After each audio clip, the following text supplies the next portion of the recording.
Good morning. Happy Monday. Welcome into the number one Group of Five college football podcast in the world. This is the Group of Five guys, and our mission is to be the voice for the Group of Five football programs, the voice that the mainstream sports media absolutely refuses to be.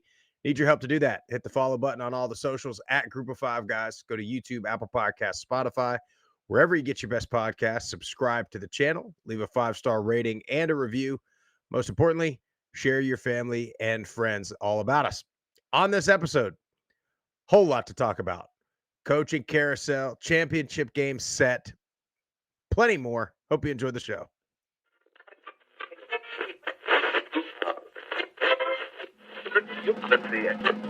This is the Group of Five guys, and we are coming to you live.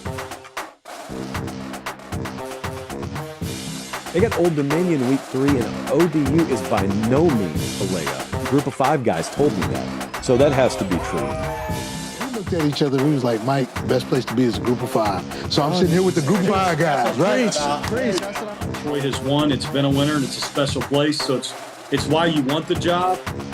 But it's a ton of fun to watch a guy go to the NFL from a Nevada or a Colorado State or a Middle Tennessee or an App State, and fans follow that kid. It was across there. You want to have this thing packed out, have the student section packed out, giving those guys hell on the sideline. I mean, that's part of it. I mean, win or lose, like we're winning the tailgate. There's no better place to be developed in this country than Boise State. Sorry about that, Jeff. My headphone cord accidentally pulled it out of the headphone jack there. It's all right. So I was, got a little flustered, got a little distracted there. A whole lot to talk about. Before we get into it, we got to talk about Deca Gray Coffee. Roast to order coffee. You know the drill. Visit decagray.com. Use our promo code GOFG. You'll get 10% off plus free shipping. All the different holiday blends are available. Whole bean, ground coffee, and K-Cups available. And again, this is roast to order coffee. So when you click purchase, that's when they roast it, bag it, ship it directly to your doorstep. decagray.com. Level Sports Picks, Sports Discord. 60% off sales over, unfortunately. But I'm sure they'll have something else coming for Christmas and this month. Make sure you check out the Level Sports Picks Discord. Link is in our bio on all of the socials if you want to learn how to bet, get the best plays, follow along with us and with all the rest of the guys. Check out Level Sports Picks. Jeff, Thanksgiving is over. Thanksgiving weekend was wild. Not in particularly on the field, but off the field, it got real crazy yesterday. But anyway, how was your Thanksgiving? Oh, man, it was great. Ate too much food. I was like in a food coma most of Thursday into Friday. But just spent some time with the wife, the kids, the family. It's great, man. I need much needed rest, to be honest with you, because we've been going for the last couple months, not only on this show at 4 a.m. waking up my time, start the show at 5, but just opening the news store, the build out, I feel like this past weekend I just crashed. Finally, just crashed and just got a bunch of sleep. So there you go. Dude, you should have seen this cabin that my kids and wife and I stayed in Florida, or I guess it was still in Georgia. So we went to so small town in like southeast Georgia, a little west of Jacksonville, Florida. Actually, it's like in the little, where Florida and Georgia has that little, it's right in there. Anyway, and my brother's wife's family, they got some property up there, so it's real cool. Like, they got all the outdoor stuff to do for the kids. So we were going there, but we stayed at an Airbnb about 30 minutes out. And dude, I should have sent you a picture of it so you could post it on here, because we didn't get there till late. And it was in the swamp, dude. So like, so I got these floodlights on my truck. So I turn them on, it lights up the whole forest, and we're down a freaking sand road and I'm losing traction. And we pull up and it looks like something out of a horror flick, dude. It's pitch dark. You open the car door and you hear every animal known to man down there in the swamp. And then this little cabin is like up on stilts. And I mean, it looks like cabin in the woods. You know what I'm saying? But anyway, turned out to be like, I was like, all right, guys, like you guys stay in the car, lock the door. I'm gonna go do a sweep of this place, like make sure we're good. So anyway, like turned out to be the coolest place ever. You know what I mean? Like Yeah. it was like super tight. And in the morning, it was awesome, right on the St. John's River. And but anyway, and we get over to Thanksgiving Day, and we play the now annual kickball game. So naturally, old Sprousey's number one pick. And I'm telling him, I haven't played kickball like since elementary school. You know what I'm saying? And I'm like, I don't. They always think like because I played football, like that I'm going to be good at all these other things. And I'm like, kicking, not really my thing. Well, turns out, Jeff, it was my thing. I mean, I Booting. was unreal. Dude. Well, then, so my last at bat, my last kick. So I rip one and it freaking hits a tree and bounces all the way back into the infield. So I get stuck at first. Well, next batter, I try to, dude, like I running home and I round third and I realize I've got it. And as soon as I pull up just a little bit, sniper from the trees, dude, Oh back of no. the hamstring, two pops, and I had to hobble in. The crazy thing is, Jeff, is like the whole game, I felt good, dude. I was like, wow, man, Still I'm like got it. running better than I've run in a long time. Like I'm feeling athletic. And dude, it's still, man. I mean, it is quite a bit better now. What are we, you know, 4 days past, but I still can't, I can't tie my shoe. You know what I'm saying? I mean, it's Ain't no spring chicken anymore, Sprouse. You got to take it easy.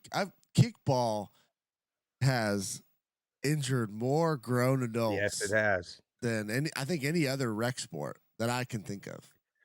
Well, and you know what it is because there's those quick, you're just kind of standing there, Quick and then twitch. there's the quick reactions, and then it's okay. I jogged at first, but now like plays at the plate, I gotta get there, and so you have these fast and slow starts, and the fast twitch muscles firing. But you know what? All that tells me, Jeff, is I gotta get back in the lab. There's no I question.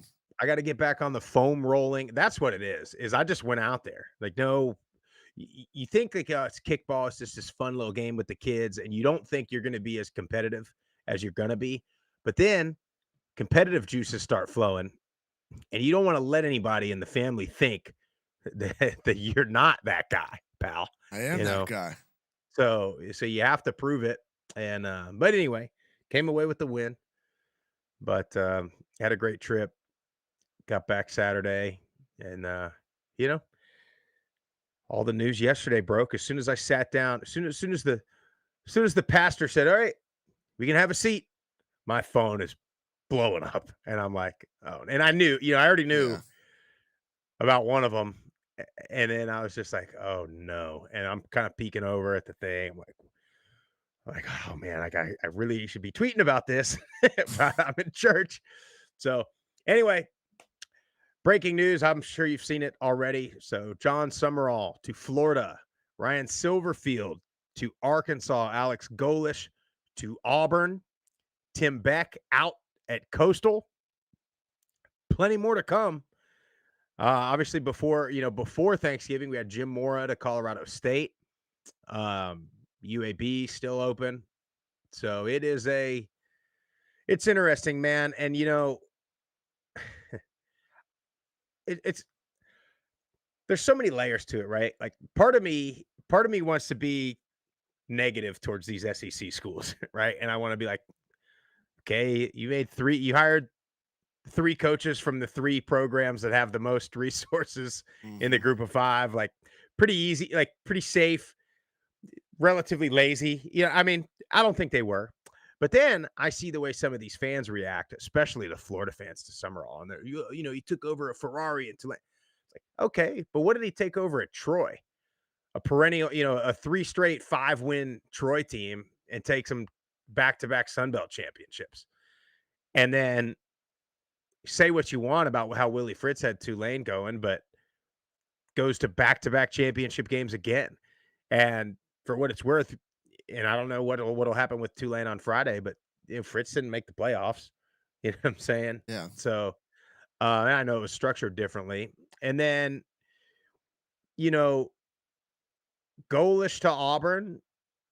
Again, it feels like everybody wanted Lane Kiffin, and Lane Kiffin did what Lane Kiffin does, makes a spectacle, and then pisses everybody off with whatever he chooses. And then they all had to go, the route they maybe wasn't their first choice. But some of the reactions from these fans, dude. And now I'm like, whenever before they officially announced Summerall to Florida, I saw some of the fans, and I was like, in my head, I was like, you know what, dude? I hope he does go there. And all these jackasses just look stupid when they start winning there. Now, it's gonna be tough to win there, and for his sake, and for all these, especially him and Golish. Arkansas hiring Silverfield. We don't know him, and I don't have anything particularly bad to say about the guy. I mean, but you go like we talked about on the show last week. To me, you find the coach that is coaching at a place that doesn't have resources and is winning, and you give that guy resources and see what happens. Or Silverfield is kind of like, if you ask a Memphis fan, they're like, "Thank God we don't, we underachieved every year anyway." And so, I hope all of them succeed. Obviously, they're all not gonna. You're not gonna. All three of them ain't winning a national championship, along with LSU winning a national championship, along with the Alabamas and the Georgias that, shockingly enough, continue to dominate their conference. Well, I mean, But that's, you mentioned the rational fans, and they're everywhere, right? And you get especially on Twitter, it seems like it's just an echo chamber of complaining and all these things. But it's just so funny to me because the entire year the narrative is the group of five needs their own playoff. They don't belong. They don't play the same game. This, that, and the other. But then you just saw four of the top coaches in the country from the group of five get hired on at some of the biggest jobs and openings in the Power Four. And then you're already seeing all these players hopping in the portal, going there, going every which way. So I just get a little confused, I guess, that we don't belong the majority of the year until they need our coaches, our players, staff, etc. So it's just more proof that like they're completely full of crap until they need the group of five. And I just hope that whichever team makes the playoff, whether it's North Texas, Tulane, JMU, I just hope somebody makes some noise. That's all I want. yeah, I just want to win. Great game. Go on a run. Yep. You just never know because you gotta play the game. And this Yep. is like the same. I was talking to somebody the other day about all these, rivalry weekend, all these games, and it was yesterday at Thanksgiving for my wife's father's side of the family. They're all Tennessee fans except one of the cousins is a Vanderbilt fan. So he walks in and he's just strutting, and I was like, kudos to you. And I was just like, you know what? This is why you play the game. This exact reason. It was like, well, they can win one every 14 years or whatever it is. It's like, yeah, but this is why you play the game. Because you never know who can win, who can come on top. I was like, the crazy thing is you just got basically beat by New Mexico State. Yes, you did. Jerry Kill and Diego Pavia. But you gotta play the game. That's exactly right. And if it is one out of every 13 or 14 years, okay, we'll take it. You know what I'm saying? Absolutely. Like that's why you got to play it every time because it'll happen at some point, And the other thing is Coastal let go of Tim Beck, and now you have North Texas, Tulane, Memphis, South Florida, Coastal, UAB all open. I don't want to sit here and speculate for some of these other coaches, but I mean, I think you got to call Jerry Mack at Kennesaw State. All these places got to call him. I think we talked yesterday. I think our guy Buster Faulkner, Georgia Tech offensive coordinator this year, I think needs to get one of those jobs. No doubt. And the question is what you're looking for, right? I mean, Memphis probably has not probably, they have the money and resources more than anybody else in the country or in the group of five, certainly in the American Conference. Um, South Florida is probably right behind it.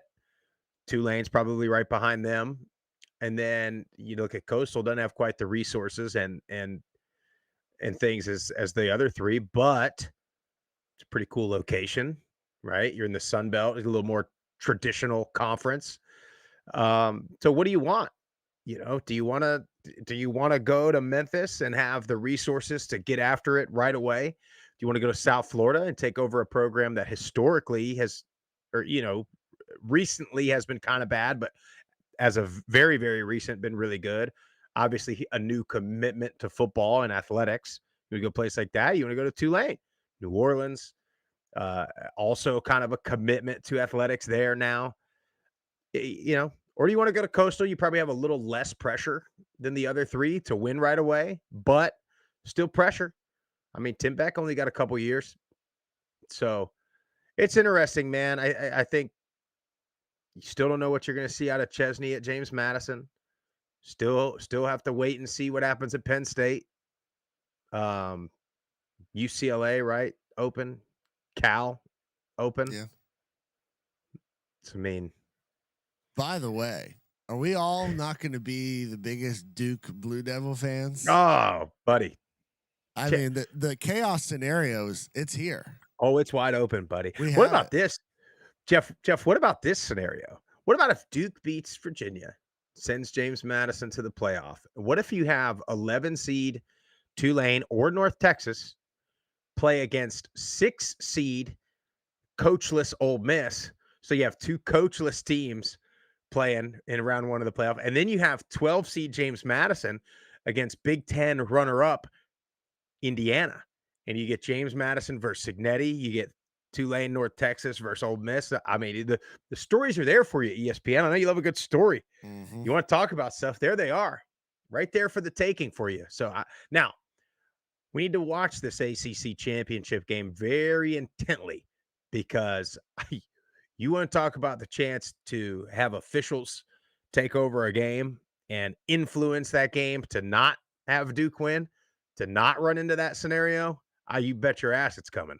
Absolutely. That was going to be one of the things I was going to say is watch Duke get screwed somehow, some way out of a win. Now they got to come to play. Virginia's a good team. But the groundwork is laid for 2 group of 5 programs to get in. I still don't have faith though, that if Duke somehow wins, that they don't jump. I'm just telling you, I don't trust this committee whatsoever. 0. I got 0 faith in this committee to do the right thing. Does Duke not have 3 losses to group of 5 teams? Tulane, UConn, didn't they lose to one more? I'll look it up while you're. I swear they did. But I mean, and here's the other thing to look at, which we'll talk about these conference championship games is to me, it also opens the door for the Mountain West. If somehow Troy were to beat James Madison and UNLV wins the Mountain West at 11-2, how do you not put a UNLV team that's got ACC wins? By the way, didn't UNLV beat Cal or UCLA or both of them? I know they beat one of them, or Syracuse or somebody like that. Look here. By the way, I know we'll get into it later. Yeah, Mountain West. Mm. Yeah, I know. Brutal. I'll tell you, if there's one thing that we've learned over these last couple of weeks, and I think every football fan can agree on this, outside of maybe Troy fans are benefiting from this. If we haven't learned that these conferences are too big and we need divisions over these last couple of weeks, then we haven't learned a damn thing. Because every conference, every single one has a wild tiebreaker where somebody's getting shafted, or they're upset because their quote unquote best 2 teams are not in the championship game because they don't play everybody. I mean, it just is. It is. And then you got other fans that have benefited from it. I mean, shit. Tulane didn't have to play South Florida this year. Didn't have to play Navy this year. North Texas didn't, had to play only South Florida. Didn't have to play Tulane, didn't have to play Memphis. Well, if you're gonna have, I hate the large conferences to begin with, but if you're gonna have them, like you have to have divisions. That's the only way it actually works. Yeah. If you're gonna do these big conferences, but redraw the lines. 10 conferences. You can go an extra 11 or 12 because I know we got a bunch of new teams that have moved up recently. 10 teams a conference. Winner of the conferences make the playoff. It's really not that difficult, guys. It's not. Jeff, I think you go, this would never happen. You go 14, you just go 14 10-team conferences. Yeah. And you play 9 conference games and 1 non-conference game. You can shorten the season like everybody's been complaining about. I said this last week. You play Army Navy on Thanksgiving by itself, but it counts. And then here we are. We're right where we are. Yep. And you want to decide the best in the country. It's so like any other organization or league or anything, sports aside, is like this. Like you have a big organization. Okay, well now you hire a regional vice presidents. You have a few of them, and then underneath them, you got whatever group vice presidents or district managers or area managers. It's the same thing. You have the NCAA, and then you have conferences, and they all got their own thing. They kind of do their own thing, and then they have the winner of the conference. That's how you decide a true national champion. Not by, well, we're not going to play we're going to not play half of the teams in our own conference, and then we're going to let a group of 12 people sitting at a round table and just decide for us who's the best team. This is craziness. Well, you have a lot of people now that are wanting to just not play the conference championships. I'm like, this is ridiculous. Mm-hmm. Like, conference championships are great for all the conferences. They give you, to me, when you have them at a decent number, like the actual best team from that region, and then they can go on and play the playoffs. That's why you have high school football does it, FCS, like everybody does it. I'm just so confused why at the highest level we can't figure it out. But Sprouse, I do want to pose. I got 2 things. There's so much going on. I'm having a hard time organizing it. I know. It gave me so much joy to watch SMU lose to Cal late night to get us into this chaos scenario. Yeah. Because all we heard was, SMU, we don't need the TV money. We're going to move on because we're playing in a better conference, power conference. We're going to get into the playoffs every single year. Okay. Well, you just lost to Cal, who also lost to San Diego State, who didn't make their conference championship game. Yep. Which I think they should have. I do too. Yeah. Well, so let's get into this, Jeff. So first, let's talk kind of CFP implication games. Temple and North Texas on Friday. North Texas offensively was North Texas. Didn't flinch at all with the coaching news for them. They looked like North Texas has looked. 53-25. I mean, they've been scoring 50-something points every single week. Again, it's a different guy every week. Although I did see a reporter asked Mestamaker if he was going to Oklahoma State after the game. I don't know if you saw that. Yeah.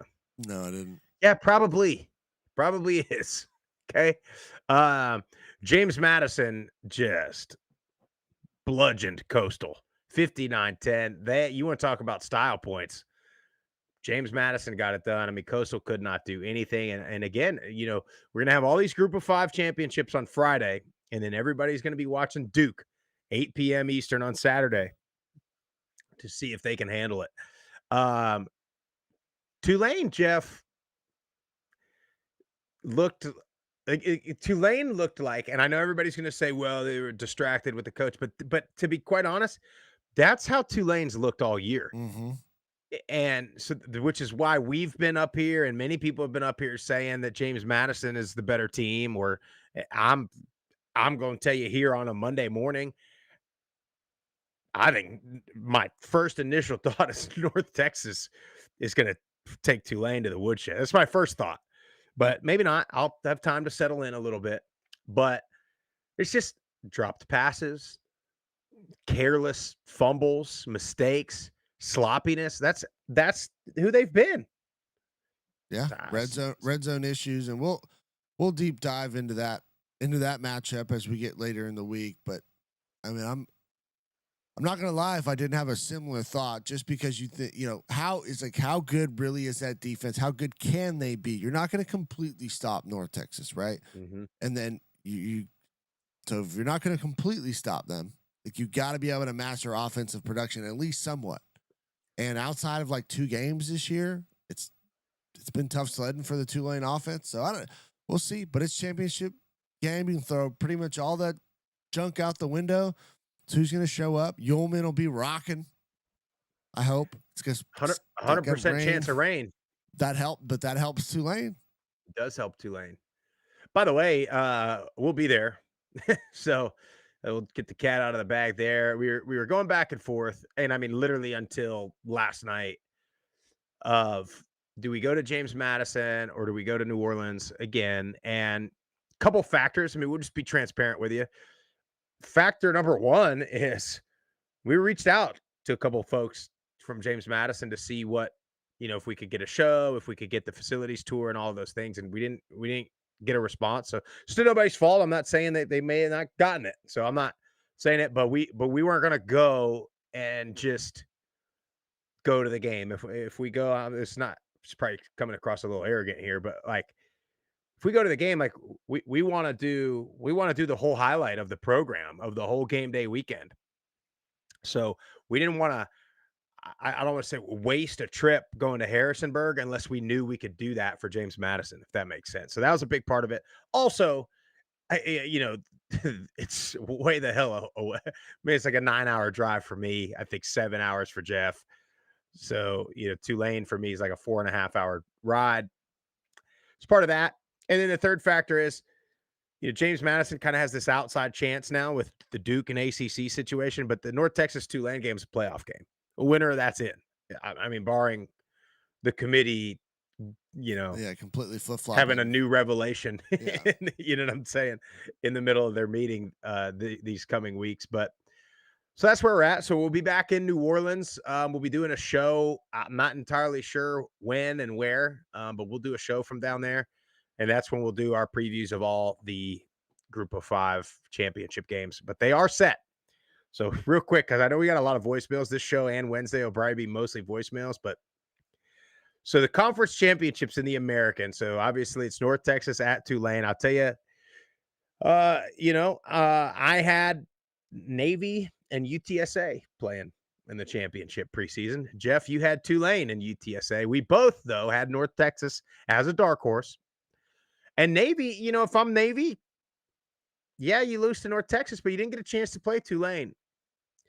So that's kind of where, if you had divisions or if you had a smaller conference, you might have a more clear answer to that situation. Incredible season for Navy, though. I mean, yeah. I truthfully thought that they would have fallen off a little bit harder in that last difficult stretch of the year, and they didn't.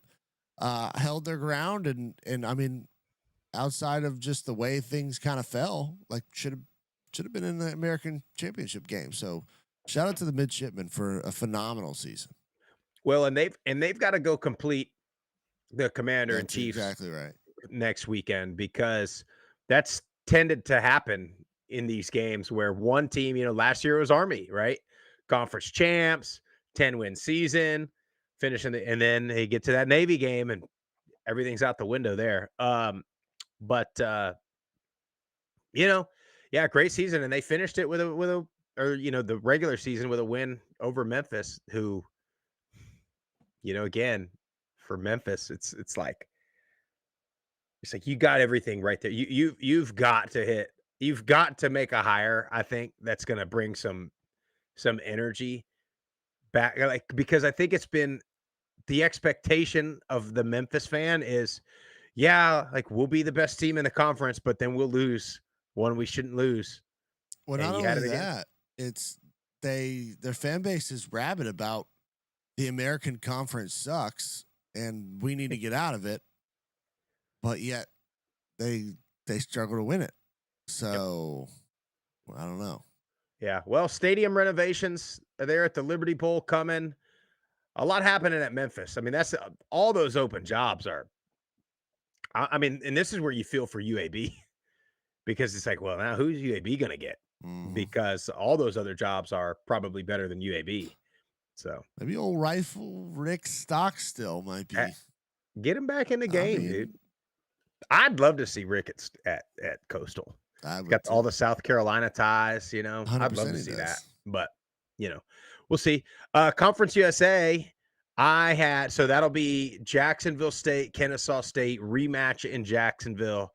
I had Liberty in Western Kentucky. Jeff, you for some reason or another had the Blue Raiders playing Liberty in the championship Oh game. boy. That Jacksonville State Western Kentucky game over the weekend was phenomenal. I mean, you just want to talk about two teams competing and not wanting to lose. And Jack State gets it done at home. Tough crowd. They had a decent crowd, but they knew what was coming. Thanksgiving weekend, Yeah. Iron Bowl was on. They knew it was coming, but they get that win 37-34 and get to host Kennesaw, who that game didn't matter at all. After Jacksonville State got the win, Kennesaw was in no matter what. But Kennesaw beats Liberty double overtime. So Kennesaw back-to-back wins over Liberty. And again, I got to tell you, I mean, Jerry Mack, to me, Jerry Mack or Jason Eck, they've got to be group of 5 for sure, but they've got to be national coach of the year candidates for what they've done at those two places with the lack of resources. And then for New Mexico, which we'll talk about in a second, to lose what they lost and come right back and have the season that they've had, unbelievable. But rematch Kennesaw and Jacksonville State, I would lean Jacksonville State. I know we always say that the hardest thing to do is beat a good team twice, but I just think the colder it gets, weather appears like it might be a big factor in the South over the weekend. Kennesaw has those turnover issues that worry me for them, but we'll see. Yeah, and that's what kind of, you know, when you look at the game we were just at a couple weeks ago, Kennesaw has that game. So can they just clean that up and play, a better brand of football, especially in the red zone? Yeah. I don't know. I may lean Kennesaw in that game. I don't know. It's gonna be tough. Yeah, we'll see. Then in the MAC, Jeff, we both had Buffalo and Toledo, which, I'm not.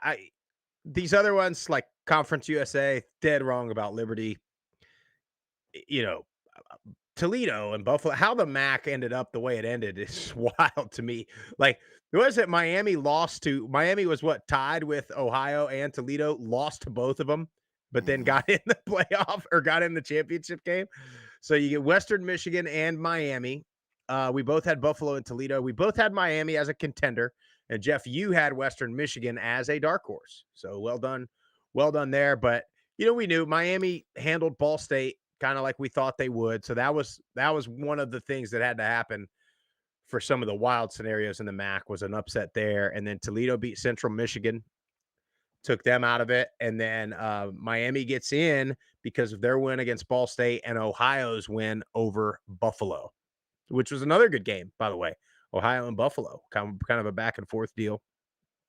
But Western Michigan and Miami, dude, they just find a way. They sure do. Conference play, season on the line, they just find a way to get there. Even if it's a backdoor, whatever the hell they did to get there, they do. Quarterback walks out of the building, what is it, 2-3 weeks ago? No problem.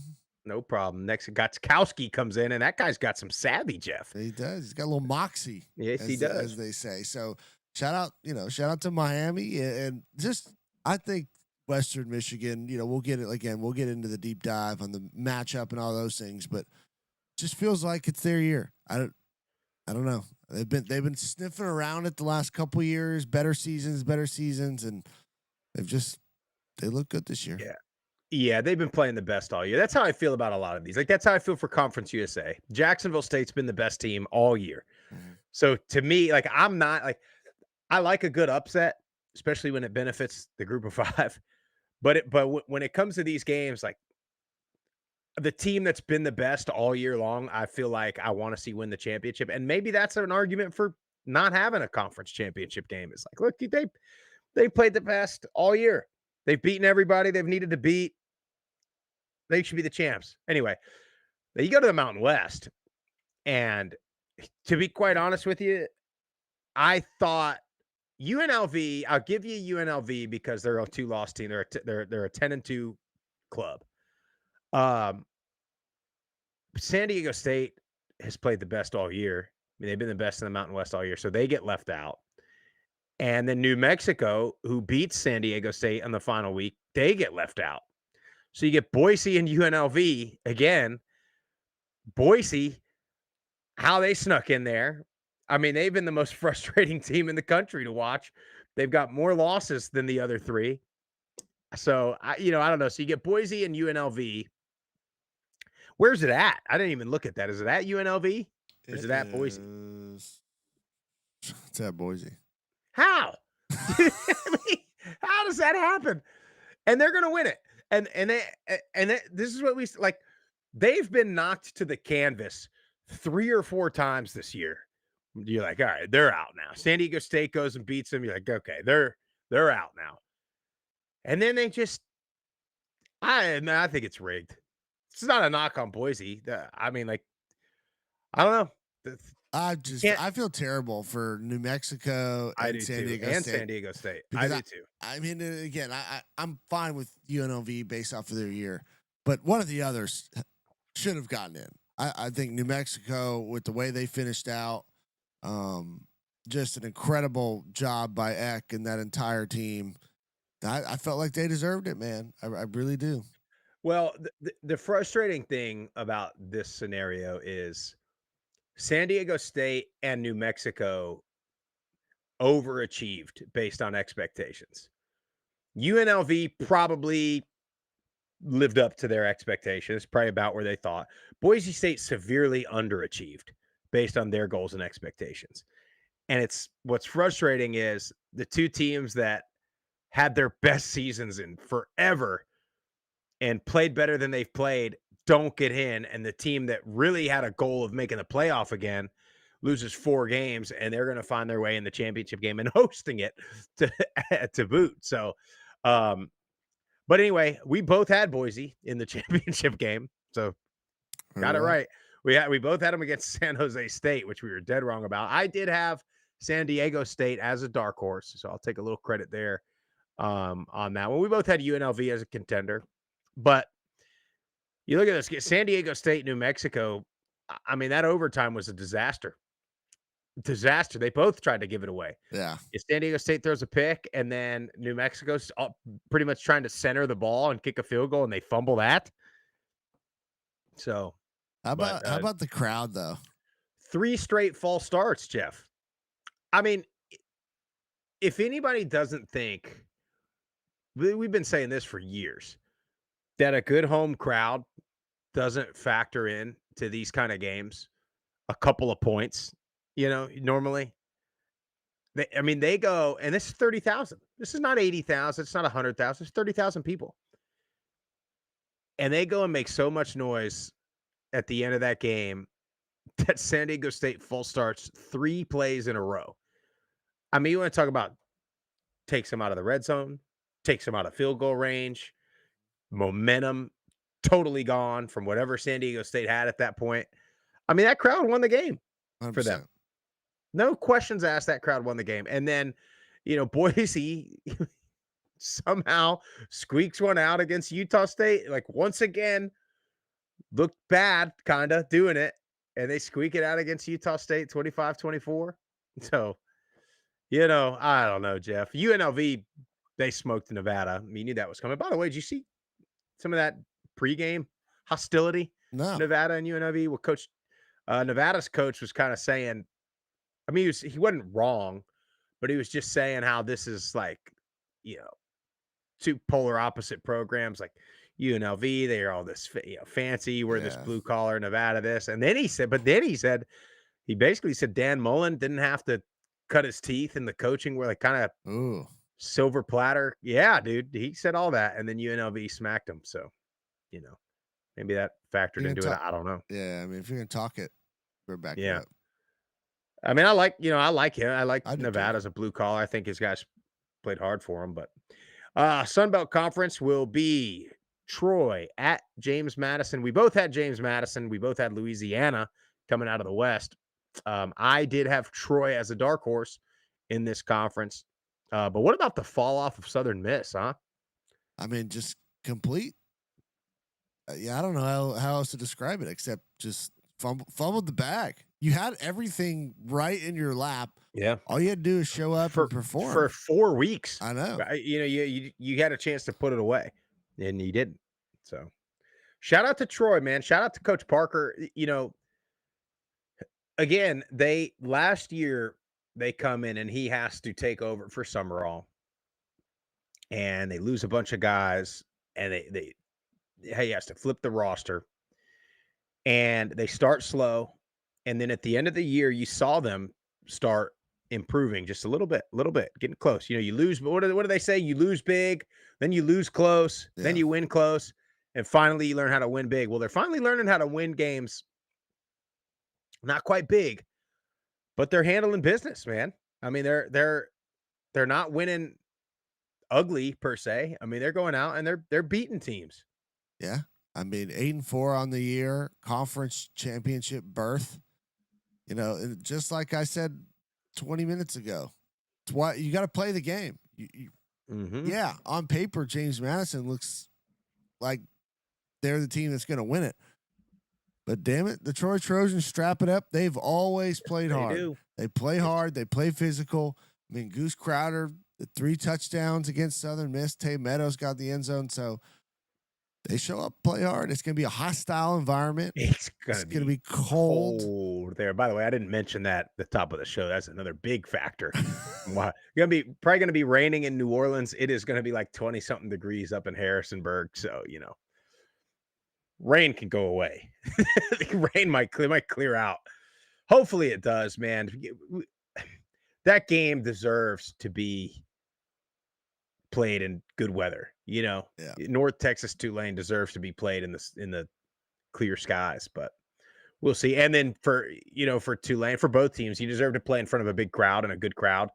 And so that's my biggest fear, is that it's pouring rain, that the energy for both teams is probably a little lesser than it would have been a week ago, now that both coaches have announced they're leaving. So let's hope that rain starts clearing out. Plus, I'm trying to go to the Boot pregame. The Boot? Yeah. Anyway, Jeff, I know we got a lot of voicemails, so it's a shorter show today, but we got a lot of voicemails. We'll probably get to, 5 or 6 of them, and then we'll get the rest of them on Wednesday morning. We'll see what we got. We might be able to knock them all out because some of them were like a minute long. So okay. we'll go for as long as we can, and when we got to cut it, we'll cut it. We'll finish them up on Wednesday. All right. See what we got. 615-900-4286. Keep calling the hotline.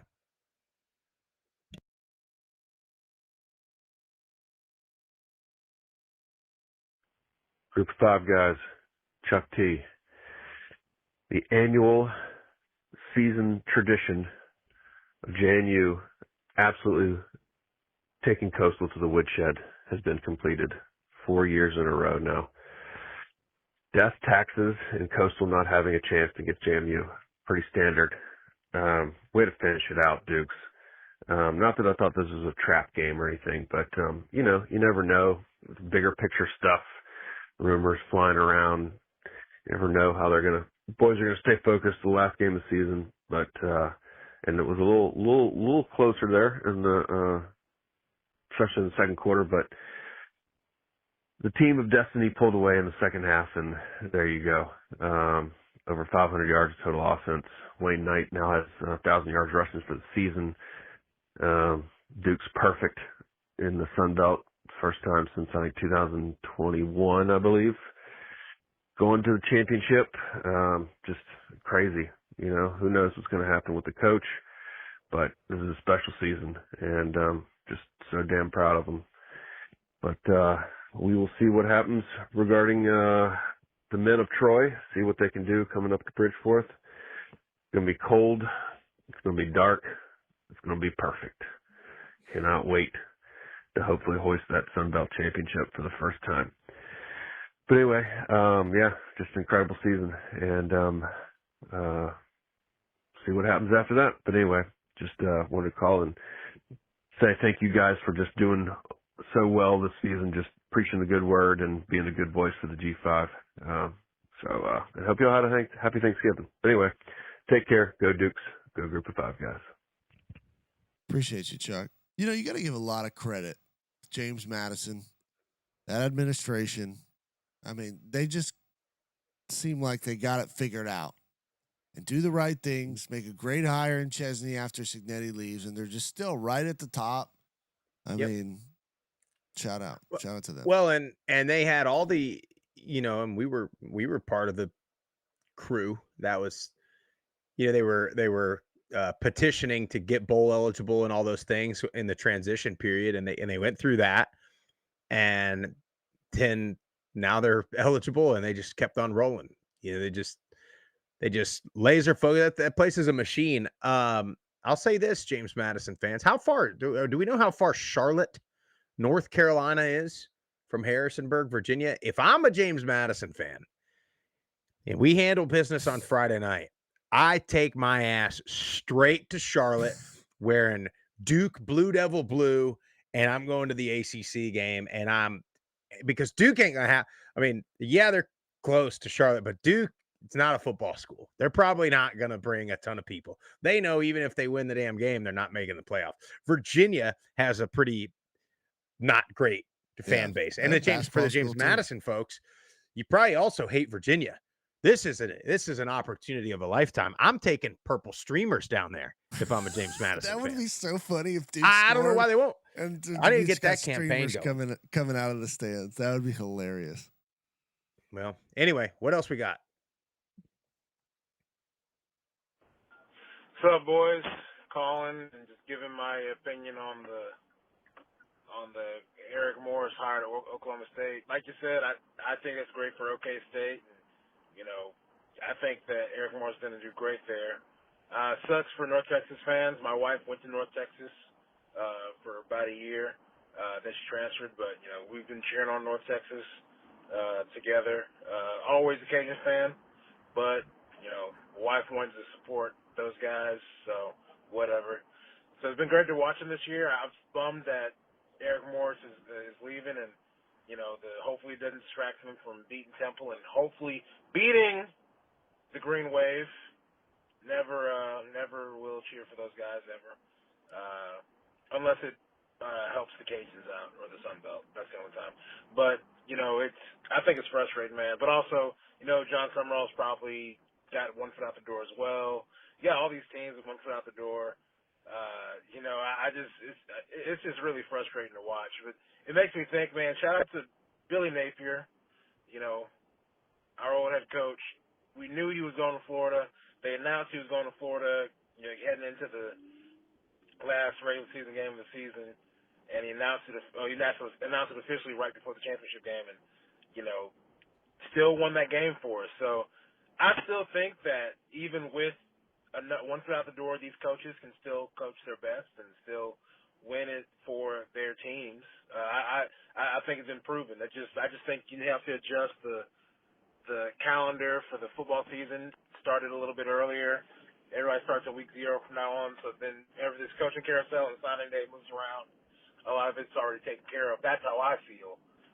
But I think Billy Napier is proof that you can sign a deal with one team and still be invested on your current team. Because, that was, he wanted to win that game for this guy that he recruited. His senior class was there for 4 years. And, we got it done and finished with, a top 25 ranking. And if it hadn't been for Cincinnati being the best Group of 5 team ever, we probably would have gotten into the New Year's Six. But appreciate you guys. God bless Group of 5. God bless Group of 5 guys. Go Cajuns. Billy Napier is probably going to get some phone calls. I would think so. Might get a phone call from Tulane. Oh, Terry, that'd be frustrating for you, wouldn't it? I don't know. I've heard Coach O potentially. I've heard that too. I don't think that'd be necessarily a great hire, but yeah, it'd be a fun hire, right? It'd be kind of, you get a name, you get people excited, but you know how I feel about kind of the retread deal. Yeah. The other thing is, I don't know the way the portal is and college football is now. I was thinking about this weekend. Like, I don't know if players care as much that their coaches like. I don't know if it affects them. Like, it could affect this coaching staff and the preparation because let's face it, they're trying to recruit at Florida and Oklahoma State right now. They're trying to. I mean, you saw Lane Kiffin. Lane Kiffin announces he's leaving Ole Miss, and an hour later, he's in the living room of a recruit for LSU. Yeah. So I mean, this is but I don't know if the players care anymore because they're leaving too. Like, none of these guys are 5-year guys, program guys anymore. So I don't know if they care. I don't think there's any loyalty or I don't know, man. I maybe it doesn't matter anymore. Why not? Appreciate you, Terry. Keep it rolling. Group of 5 guys. Chuck from Prairieville. Just got back from the Tulane game. And yes, Coach Summerall was right. If they rank 24th, must be a lot of bad teams out there. One side of the ball was good. The other side, it makes me wonder. I wonder if the team is FanDueling the spread. I mean, come on. They put up more points against Memphis and Duke than they did against the worst team in the league. Are you talking about bad passes, bad routes, turnovers? They didn't look like a championship team tonight. I can tell you that right now. On another note, I hope all these coaches stay where they are. I want to put some real pressure on Auburn and LSU to think they're ready to write $90 million checks. That's not fair. I mean, how are they going to recoup that? They go up on ticket prices. They go up on parking. They go up on tuition. That's not fair to the fans. And it's not fair to the other schools that can't come up with that. And I'm not talking G5. I mean, what? Manhattan, Kansas, West Virginia, Wake Forest? It's not fair. It's time to end all this super high dollar crap. Hope y'all had a nice Thanksgiving. Thank you, Group of 5 guys. Thank you for representing. Group of 5 guys. He called right back. Yeah. With Arizona State, Georgia Tech, and SMU losing, there ought to be plenty of room for JMU and North Texas. If the committee does not consider them, does not place them, then they are lying to us about why they have been convened. You win 90 to 100% of your games. I don't care who you are. You're a good team. I'd match North Texas against Oregon and Texas Tech any day. And I think JMU can knock out Ole Miss. They deserve a shot. I get that. That's it. Bottom line. Appreciate you, Chuck. He's spot on. You might get that. Yeah. You might get that matchup. What'll happen? You'll see Ole Miss lose to a Group of 5 team in the first round of the playoff. they'll say- Well, they didn't have their coach. He took half their staff. Meanwhile, the team they lost to was in the same exact situation. There is a lot of bad football, Jeff. There is. I'm gonna be transparent here. I watched once Tulane was playing terribly, but also had that game under control. I flipped it. I'm not gonna lie. I flipped it over there to see what Auburn, Alabama was doing. And I was hoping to God, I was hoping Auburn would win because I was hoping for like the ultimate chaos scenario of DeBoer leaving and then Kiffin having to like flip his thing and go to, but I watched that game and like, I mean, I wasn't like, they weren't that good. They're good. They're fine. But I was like, this is not, neither of these teams, Alabama's not that impressive. Yeah. This is not a team that's a whole lot different now than the team that lost by 2 touchdowns to Florida State in the beginning of the year. And then on Friday, I watched a decent bit of Texas A&M and Texas And you know that narrative's being pushed. They all got their assignment to push that narrative after that game. Neither one of them were very good. I mean, Arch Manning was like 5 of 15 in the first half or something.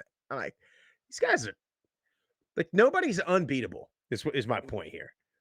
And a lot of these teams, like you watch a Tulane and you're like, God, this is the best team in the group of 5. Like these turnovers, this sloppiness. But then you watch Texas and Texas A&M, and they're the same. They're all like this. So anyway, I don't know, man. Yeah, give me freaking James. I'm telling you, I'm starting that campaign as soon as we get off here, Jeff. I'm getting a JMU fans to Charlotte campaign going. Surely they're already on it. I mean, that's a sharp, we used to call them a sensitive bunch. There's a sharp bunch there in Harrisonburg. They'll get down there. They know the stakes. They do. Let's keep it going. Hey, group of 5, it's John calling seconds after that Oh, no. unbelievably entertaining end to the Aztec Lobos game. Now, I'm calling, I don't know, man. I'm laughing a little bit, bummed out a little bit. I just don't know, but I will say this. Interestingly enough, that last possession, are you kidding me? Consecutive, what was it, 3 consecutive plays with false starts taking the ball back? I mean, is that not one of the worst offensive series you've seen? At the height of importance, I mean, you got to step up and perform right there. All I'm saying is, here's my proof.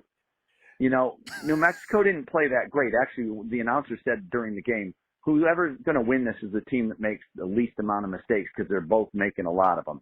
Their quarterback, New Mexico, he was very Aztecs got a lot of sacks, but this guy, he couldn't get out of his own way in the pocket. It's ridiculous. No mobility at all. Unbelievable. But Lucky Sutton did his thing. And here it is, though. At the end of the day, you got a chance to win the Mountain West. You got a chance to win the Mountain West. And actually, you've got the odds in your favor, and you completely blow it. I mean, you completely blow it. So I'm just going to end with this. I've been saying it all year. We're not as good as it looks. And there you go. And I don't even think New Mexico played that good of a matter of fact, I know they did not play that good of a game. But they got the W, and it's just pretty interesting. Not that I'm happy that the Aztecs lost, because I'm not. But I'm happy to, vindicate myself that, gosh darn, we are not as good as the numbers showed. And so we played a decent team, come up on the short end. But it was an entertaining end of the game. It was not an entertaining game. But, hey, I don't know what to say. I'm out of words. Group of 5. I just focus on you guys. Man, keep doing what you're doing because I love it. I love it. Thanks. Out. Appreciate you, John. Yeah. I mean, he's right. He's right. 3 straight false starts. I mean, credit the New Mexico crowd, but also you got to hold your water, man. Have to. I mean, this is the most important moment of the game right there. Most important moment of the season. Yeah. Like he said, I mean, you got a chance. You go from hosting the Mountain West Championship game to not even in it. And you would have, I don't know who they would have played. Boise, probably, I think it would have been.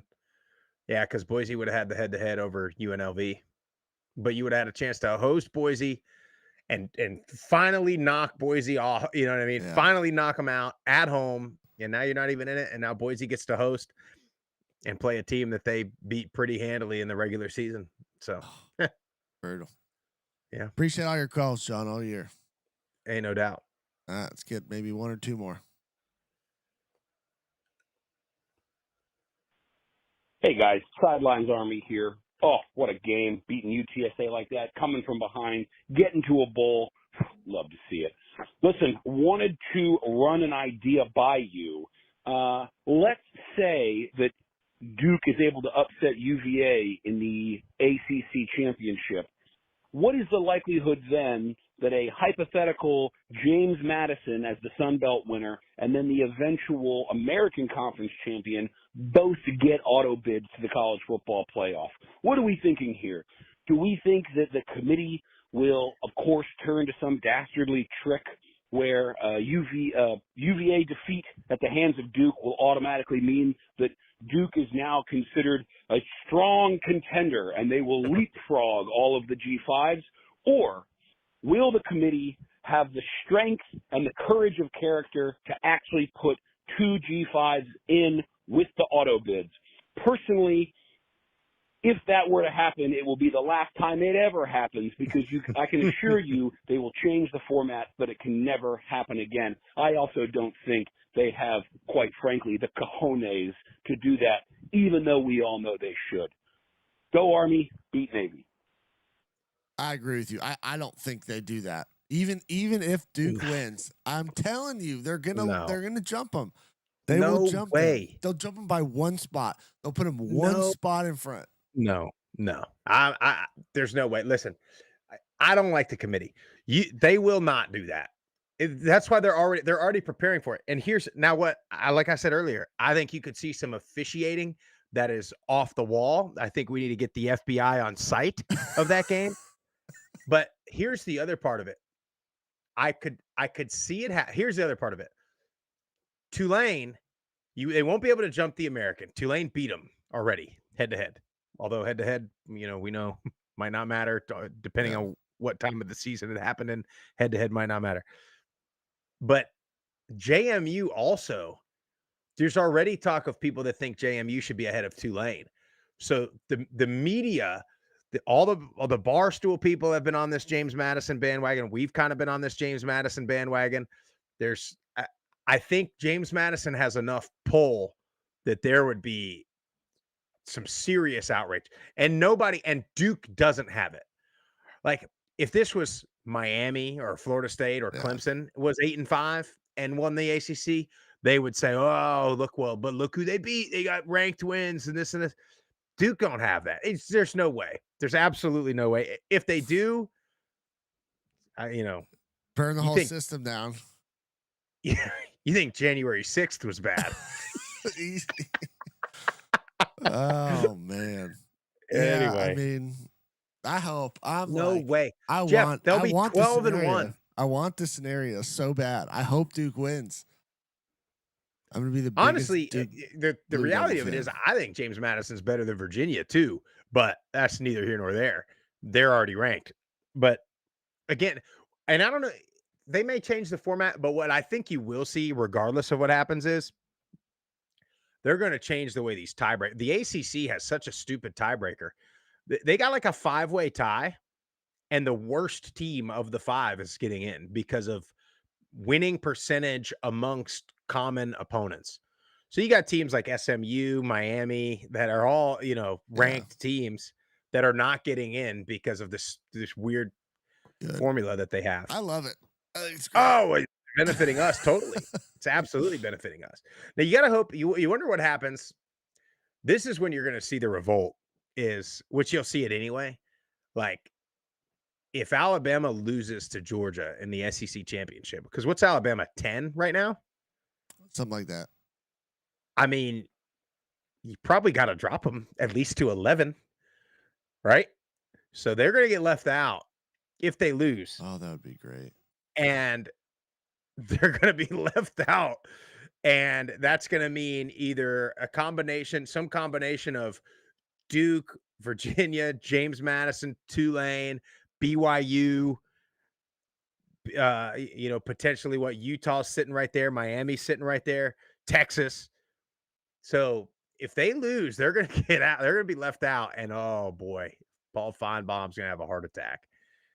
And that's going to be the problem. Now, if they beat Georgia, then I don't know. Then somebody else is getting left out. Miami's getting left out. BYU's getting left out if they don't win the Big 12. So chaos. BYU, if BYU beats Texas Tech, that's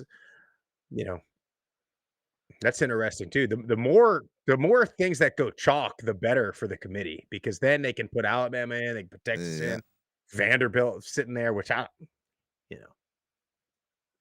don't know. Well, you want to do one more or what? Or we'll just save them. We'll save them for the rest of them. So if you called in and left a voicemail, we'll play the rest of them on Wednesday. Just had 12 today. It's hard to get all 12 in.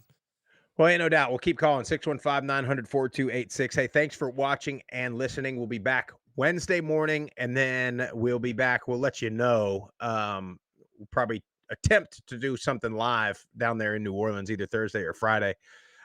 If you like the show, follow us on all the socials at Group of Five Guys. Go to YouTube, Apple Podcasts, Spotify, wherever you get your best podcasts, the Believe Network. Subscribe to the channel. Tell your family and friends all about us. Have a great week. We'll see you Wednesday morning.